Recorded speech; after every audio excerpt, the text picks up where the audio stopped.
The wind shrieked across the plains of Iron Hill County with a ferocity that seemed pulled from another world, bending the branches of the pine windbreak and coating the fields in a thick shroud of snow that erased every path, every fence line, every familiar landmark. As the last light of day gave way to the choking gray of the storm, Mayara Quinn latched the barn door with hands that had seen both battlefields and broken fences. 58 winters had carved lines deep into her face, not from age alone, but from a life spent in service. First to her country, then to a fading family ranch she refused to abandon. The chill seeped through her heavy coat as she gave the final tug on the thick rope securing the reinforced planks. "That should hold until this storm finishes screaming," she said to herself, voice raspy from years of dust and cold mornings, her breath fogged in front of her, catching the dim light of the motion sensor lamps mounted to the side of the barn. Inside, the radio crackled warnings in bursts of static. A clipped voice, mechanical with urgency, repeated the same words again and again. Blizzard conditions expected to worsen overnight. Snowfall reaching up to 3 feet, winds as high as 60 miles per hour. Travel not just discouraged, but declared life-threatening. Mayara turned the dial down with a grim expression and set the radio on the feed shelf. She didn't need to be told twice. The generator had been tested, the provisions stocked for nearly a month, and the satellite phone sat on the windowsill inside the farmhouse, charging slowly in the fading light of solar power. She was ready, or as ready as any soul could be in these mountains when winter turned cruel. The ranch sat alone at the dead end of a twisting gravel track, surrounded on 3 sides by National Reserve land and watched over by an old-growth pine forest that still bore the scars of lightning strikes and bark beetles. The nearest town, Pine Ridge, was nearly 20 miles away, and the closest neighbor even further. In winter, the ranch became an island, a speck of resilience in a sea of ice and distance. The farmhouse itself, a proud 2-story structure built in the 50s by her grandfather's own hands, stood sturdy against the howl. Mayara had added her own touches in the years since inheriting it. Solar panels, reinforced window locks, a digital weather monitoring station. But the heart of the place remained stubbornly old, like her. On the mantel above the wood stove in the kitchen sat a photograph in a modest frame. Mayara, much younger, in desert fatigues, standing shoulder to shoulder with 3 fellow soldiers and a sleek Belgian Malinois with dark, alert eyes.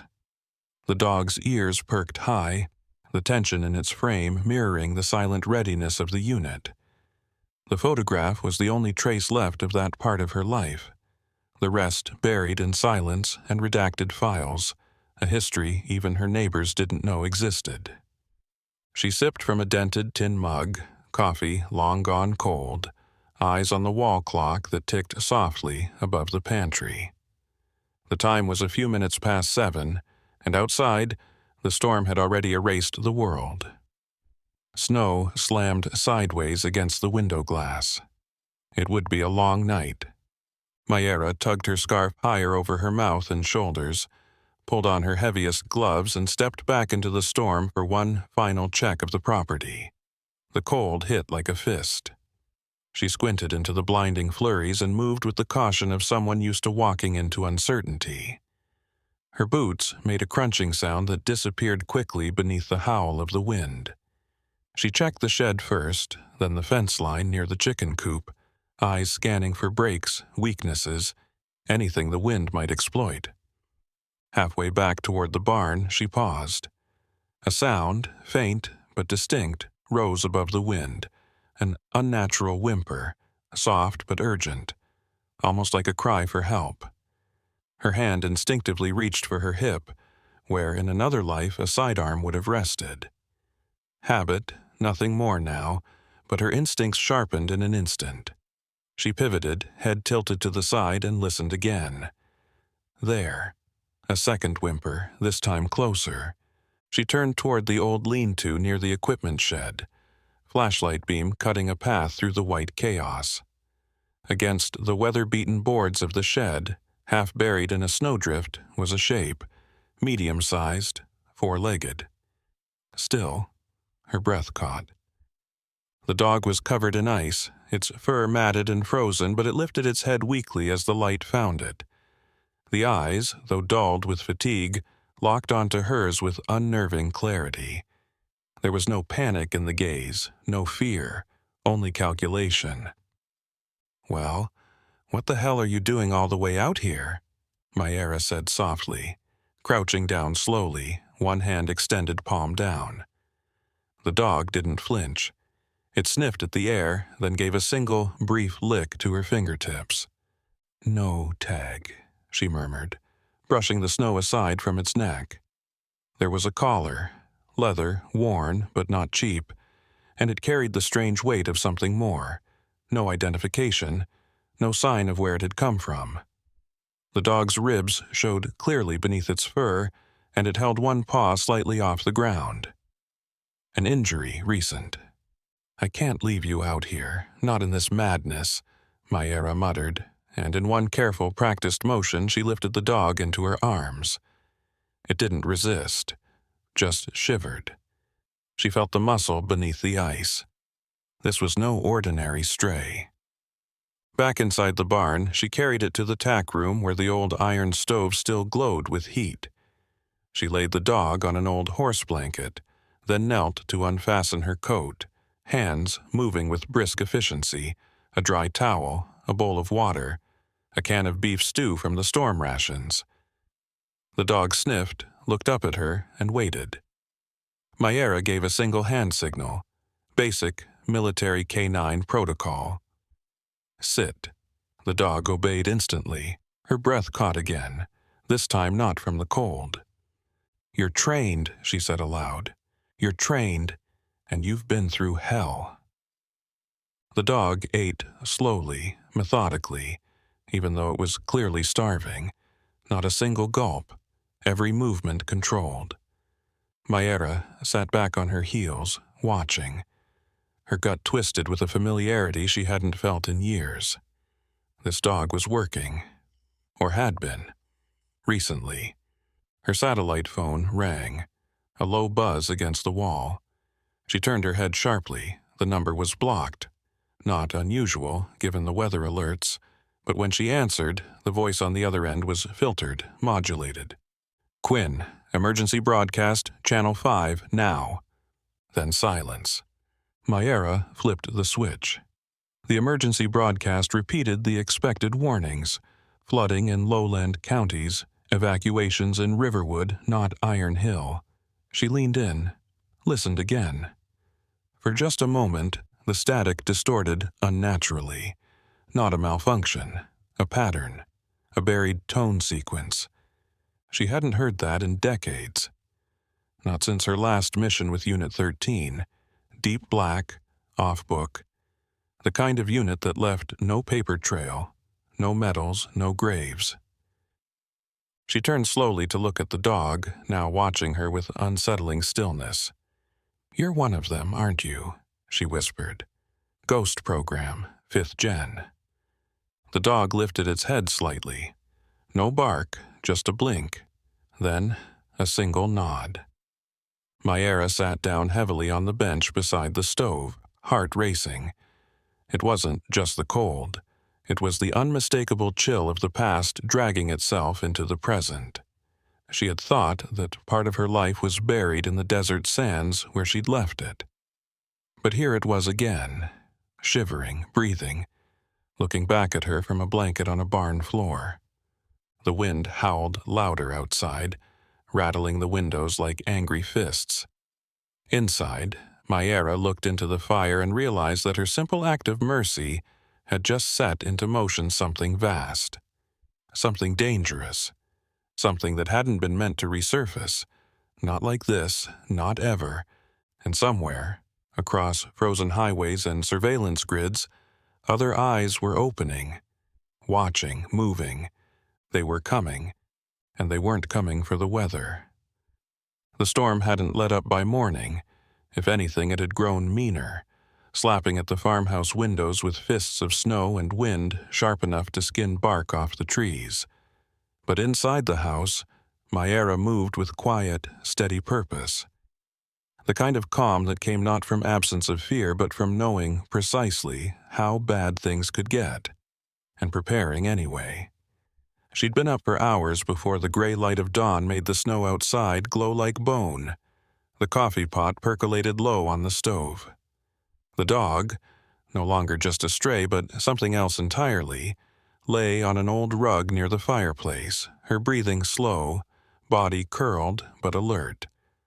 The stove had kept the place warm, though she'd had to get up twice in the night to feed it.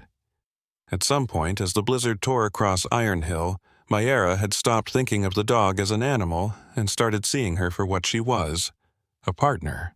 The collar, still damp when she'd first examined it, had dried overnight and revealed more than she'd noticed in the barn. Not just leather, but reinforced material, with the feel of tactical-grade composites. A seam, barely visible along one edge, had turned out to be a concealed compartment, one requiring a biometric input. That alone told Mayra everything. Not a rescue dog. Not local. And certainly not a mistake. She opened the pantry, reaching behind rows of dry goods, and retrieved the sealed case she had sworn never to open again. The latch clicked free with a satisfying heaviness. Inside, carefully packed and untouched for years, was a compact field-grade terminal, an encrypted transceiver, a pair of burner IDs, and a sidearm. Not nostalgia, necessity. She plugged in the transceiver. The signal was weak, but a pulse moved through the static, and after 2 failed attempts it connected. The screen blinked to life, and she keyed in a code that hadn't crossed her mind in almost a decade. The response was almost immediate. Handler confirmed. Initiating secured channel. Please verify operational context. The voice, digitized, synthetic, was the voice of the past. Mayra didn't flinch. Asset recovery.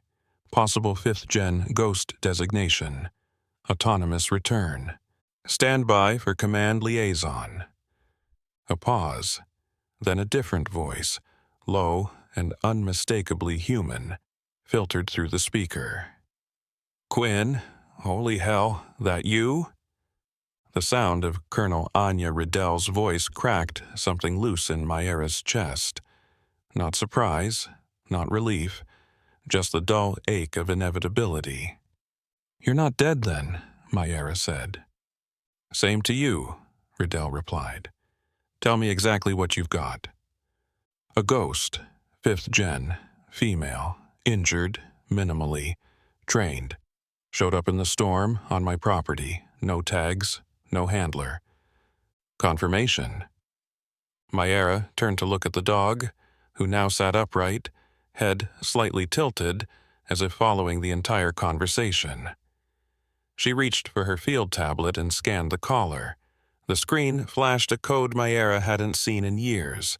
K9A7, codename Harrow. Asset designation Harrow. Code matches the last-gen registry. The line went silent for several seconds. Then Riddell returned, voice tighter now. "She was listed lost in the Red Horizon operation 3 years ago. No recovery.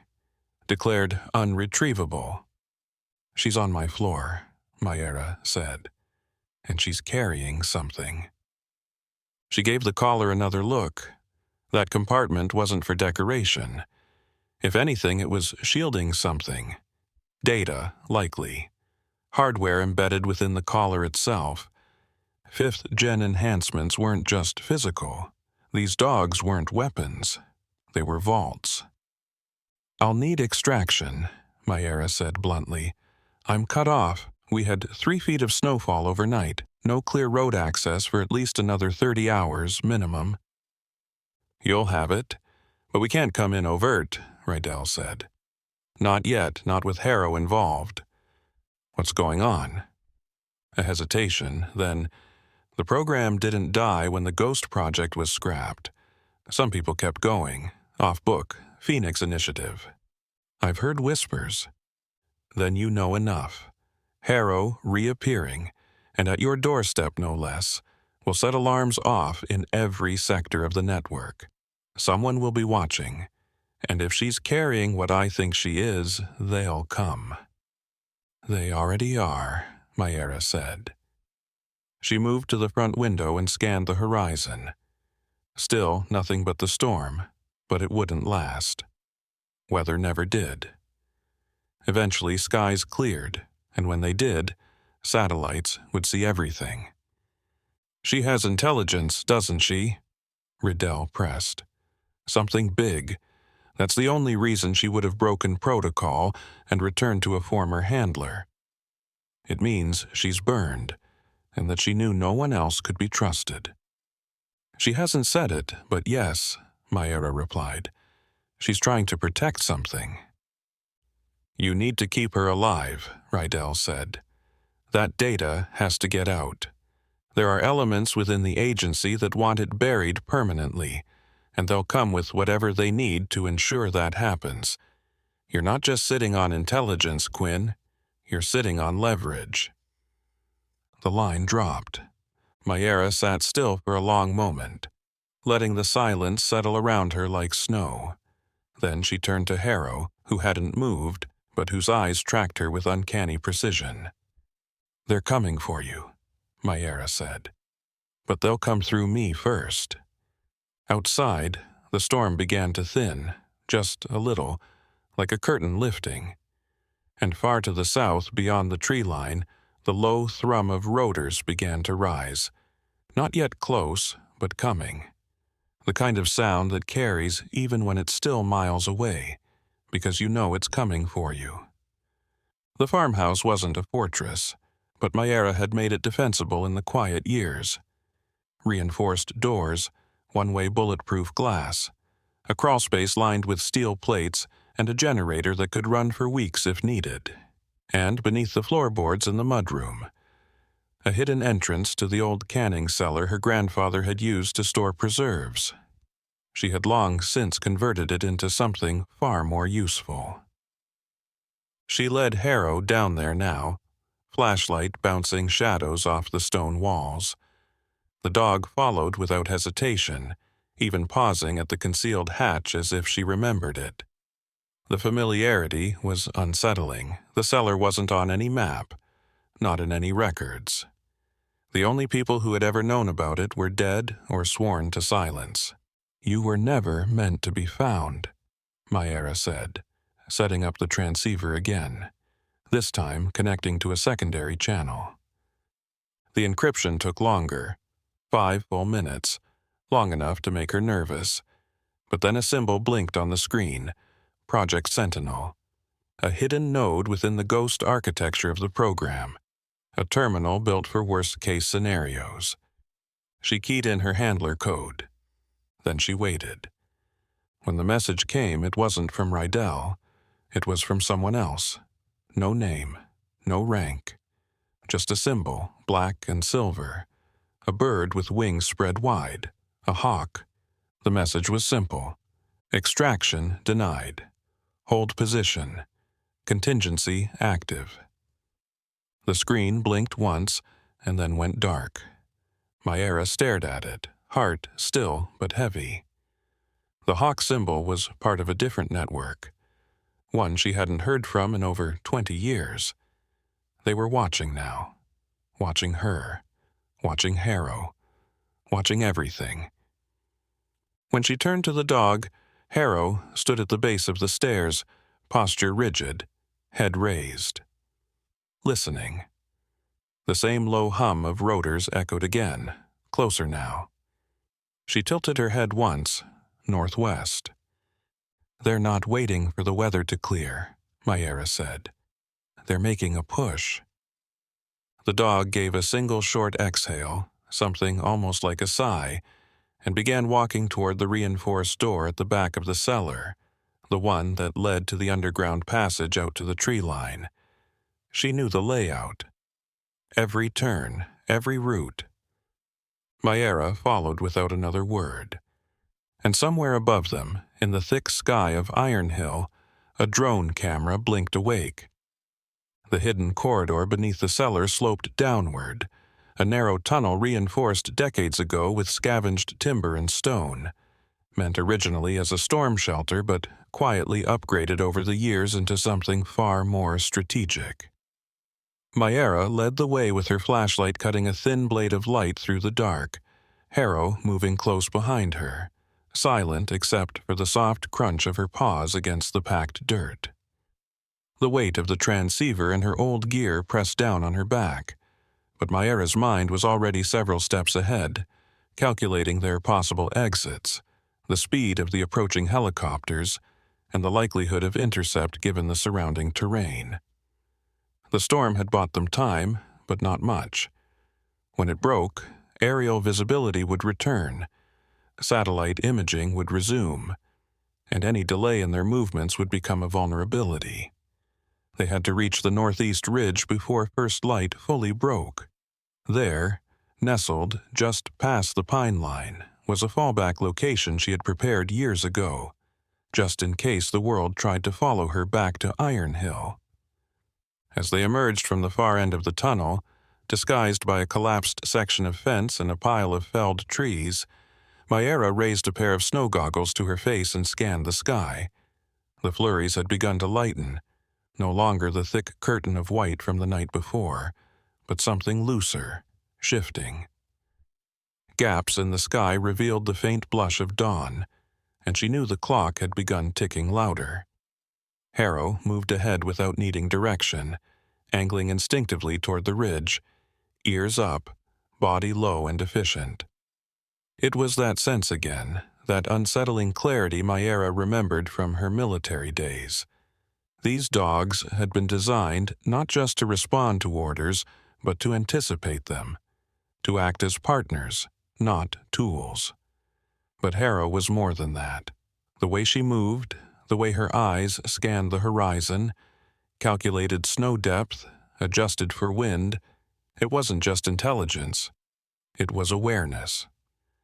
As they climbed, the hum of aircraft grew closer. Not one, but two distinct sources. The lower tone of a heavy-lift chopper, and the higher whine of a smaller, faster escort, likely drone-guided. That meant targeting capability, thermal scopes, and likely a command vehicle feeding them coordinates. Mayera dropped into a crouch near a large, snow-covered boulder, raising her compact scope and scanning the sky's thinning mist. There, just to the southwest, two dots moving low and slow, following a holding pattern. They hadn't locked in yet, which meant they were searching, triangulating. They didn't know exactly where to look, but they were close. Too close. She signaled Harrow with a subtle gesture, and the dog dropped into a crouch beside her, breathing slow, eyes alert. Mayera considered her options. She couldn't outrun aircraft, not in snow this deep, not with a payload and an injured partner, no matter how enhanced. But she could vanish. The old ranger station up on the ridge had collapsed years ago, but the stone foundation remained, partially hidden by the brush and snowdrifts. That was their best shot. They moved quickly, but with care, sticking to the trees and rocky outcrops. The land here was uneven, broken by frost heaves and old mining scars, a godsend when it came to evading heat-seeking systems. Every bit of rough terrain bought them another minute. The station's remains appeared like a ghost in the snow, just a few tumbled stones and half-rotted beams. But beneath it, Mayera knew, was a crawl space. Not large, not comfortable, but shielded and invisible from the air. She lifted the makeshift hatch and dropped her gear inside, then helped Harrow down gently, making sure not to aggravate her limp. The dog moved without complaint, settling near the back of the narrow space, her ears pivoting toward every distant sound.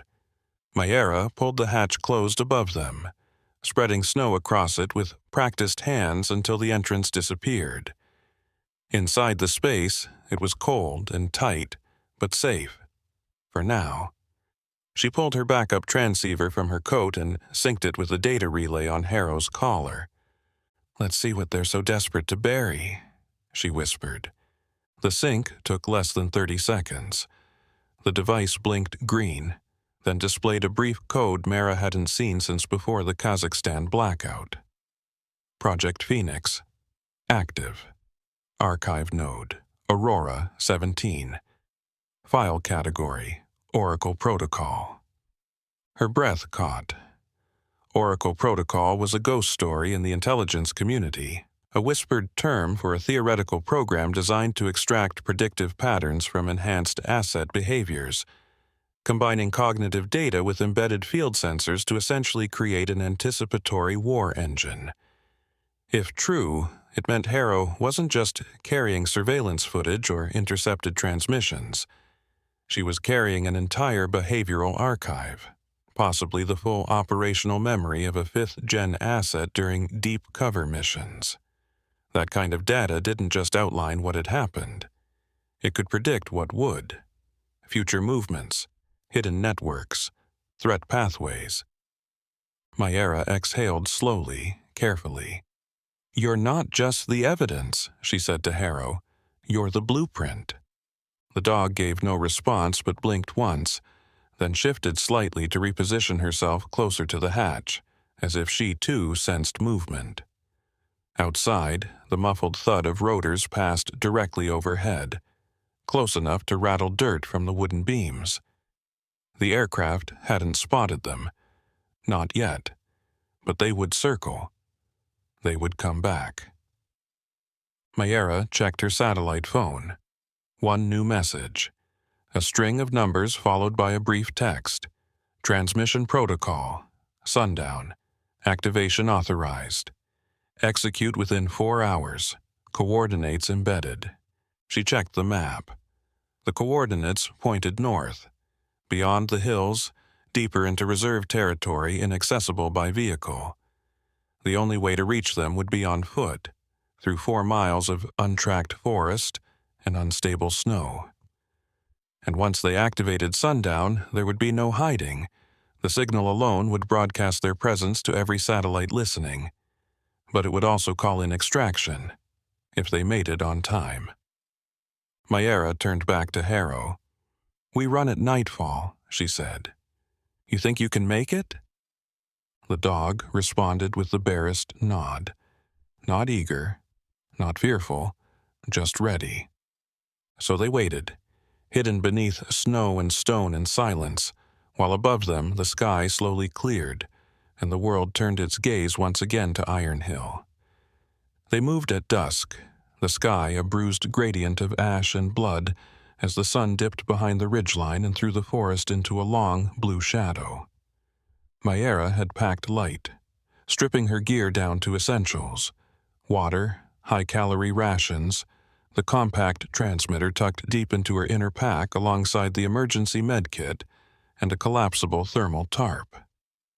Her sidearm was holstered high on her hip, grip worn smooth from years of use, and she'd strapped a narrow-blade utility knife to her forearm, not for combat, but for the 100 quiet ways the woods might demand a price.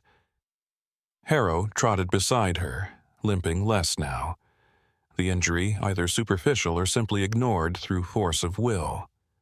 Either way, the dog moved with purpose, never straying far from Mayera's side, occasionally glancing up to reassess her expression as if calculating stress levels the same way she might scan terrain. They left no tracks. Or rather, they left tracks that vanished within minutes, carefully stepping through wind-blown drifts and using the ancient elk trails that wound between the pines and switchbacked up narrow ridges. Mayera had known these woods her whole life, ridden through them as a girl, trained in them as a soldier, and grown old enough to understand their rhythms. Now, they offered her one last gift: concealment. Not protection. That didn't exist anymore, not with what they carried. But secrecy, at least for a little while longer.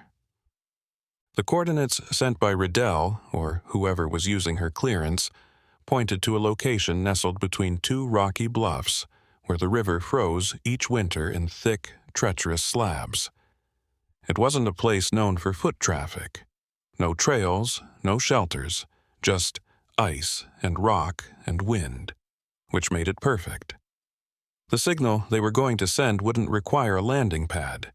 It wouldn't even require line of sight, just a burst, a brief pulse that would light up the sky like a flare on every intelligent satellite watching this corner of the world.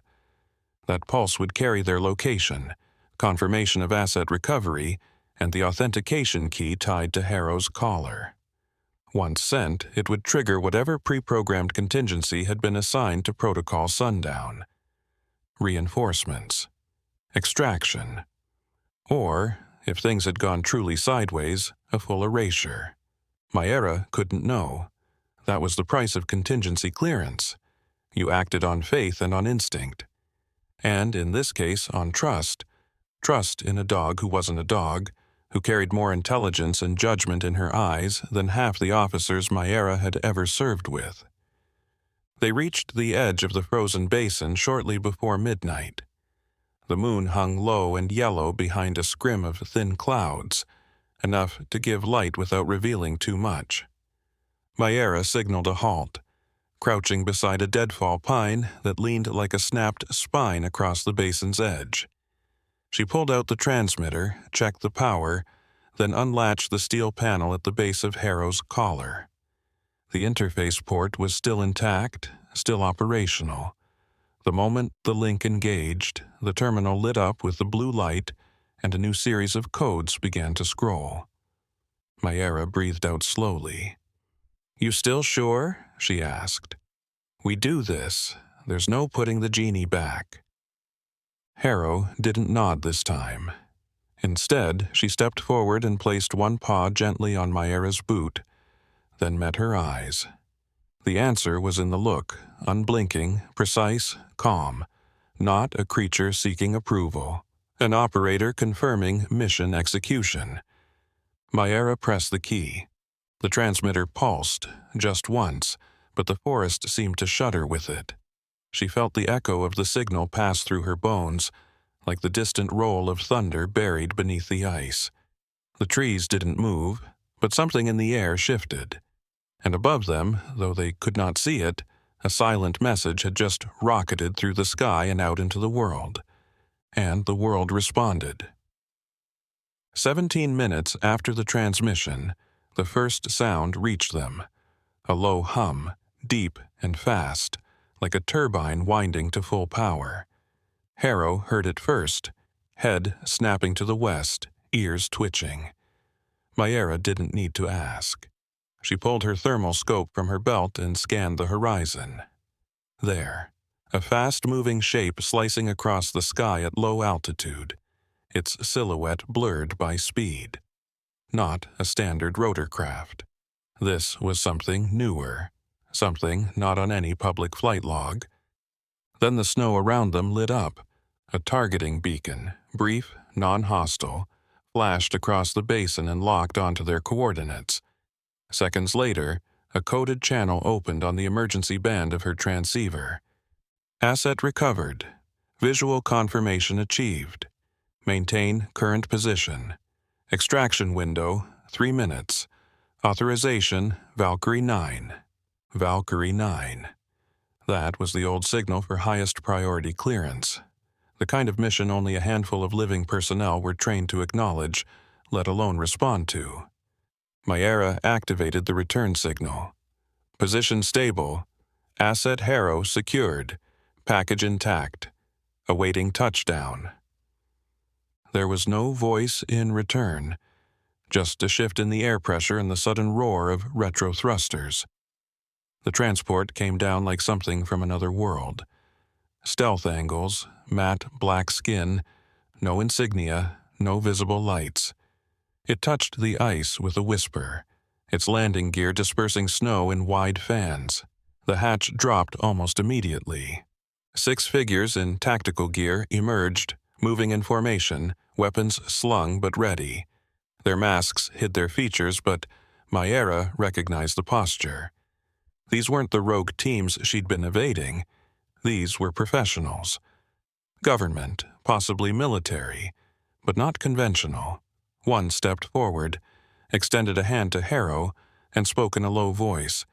"Asset confirmed. Welcome home." Mayera stepped forward to intervene, but Harrow had already moved. She brushed past the operative, climbed the ramp, and paused just inside, turning back once. The look in her eyes wasn't resignation. It was assurance. She was fulfilling the mission, and she knew Mayera had done the same. One of the operatives approached her. "You're coming with us," he said. Not a question. Not an order either, just a fact. Full protective protocol, decontamination, debriefing, everything. You're in possession of restricted intelligence now. That makes you part of this. Mayera didn't argue. Her body was tired, her mind a storm of thoughts she hadn't yet untangled, but her decision had been made days ago, maybe years ago, when she chose to stay on the ranch instead of disappearing into a quieter kind of peace. She climbed the ramp, stepping into the belly of the craft as the hatch began to close. Outside, the wind had picked up again, scattering snow in hard, sudden gusts, covering their tracks before the last footprint had even faded.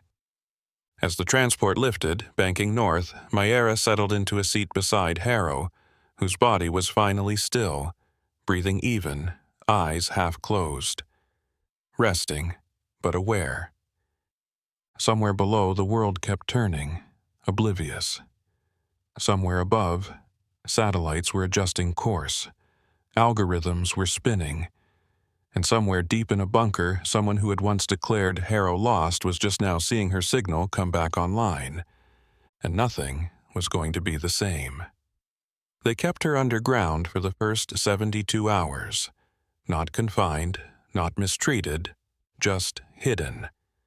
The facility, wherever it was, sat miles beneath the earth, carved into the side of some forgotten mountain, wrapped in reinforced steel and guarded by technology Mayera hadn't seen in any official deployment.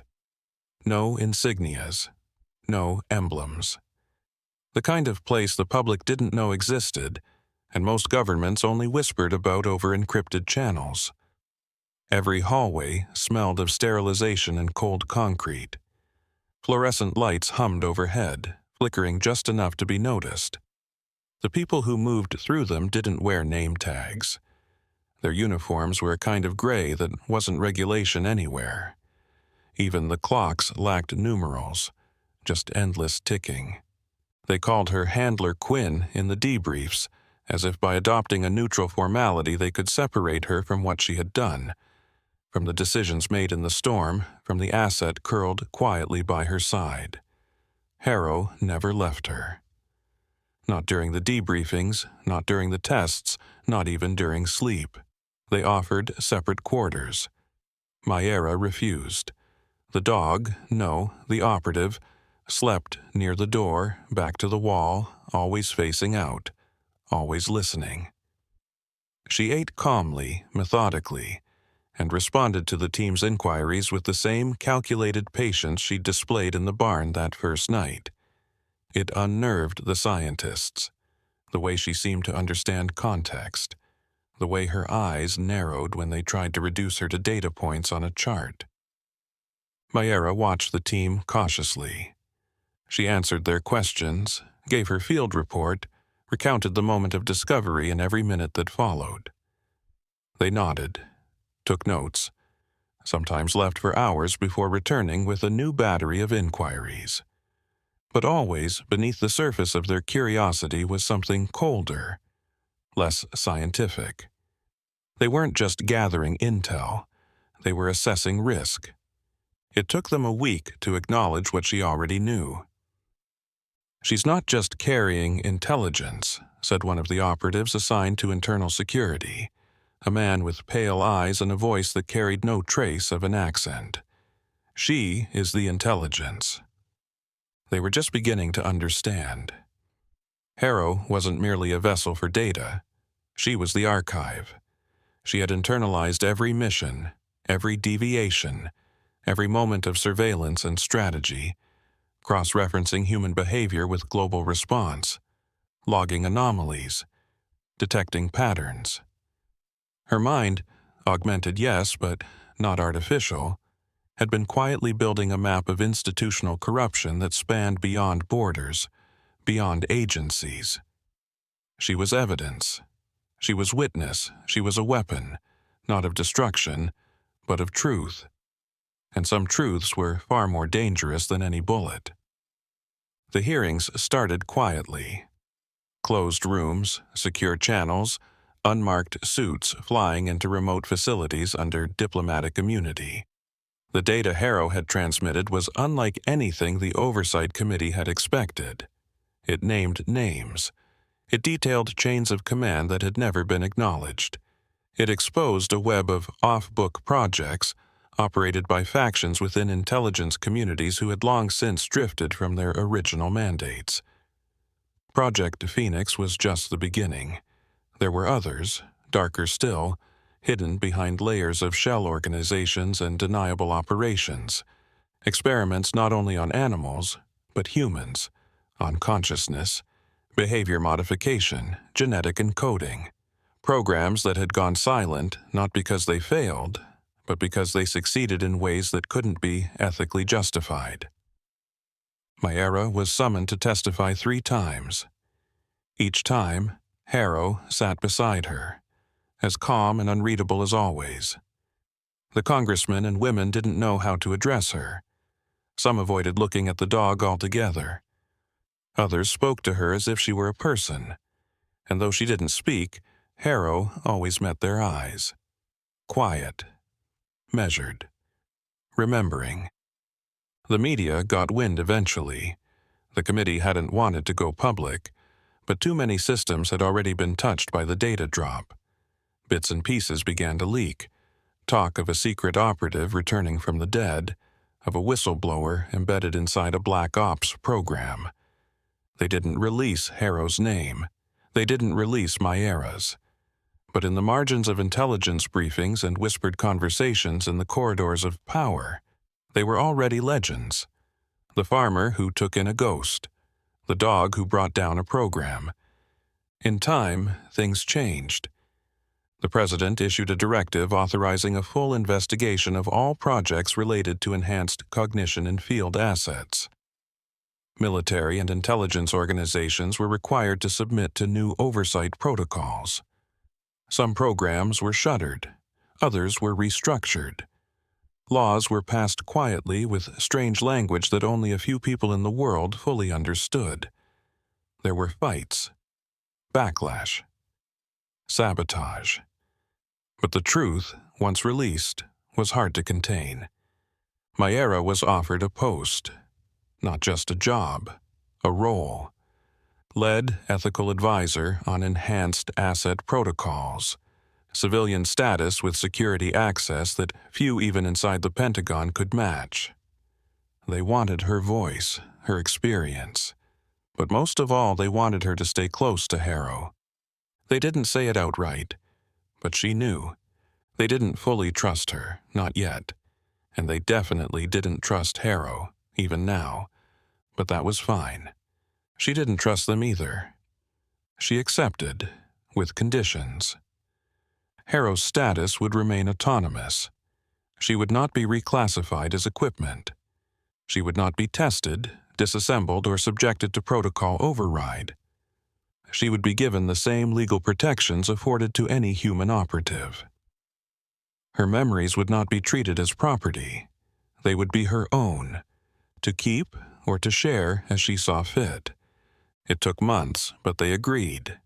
And so, she stayed. Not in a cage, not underground.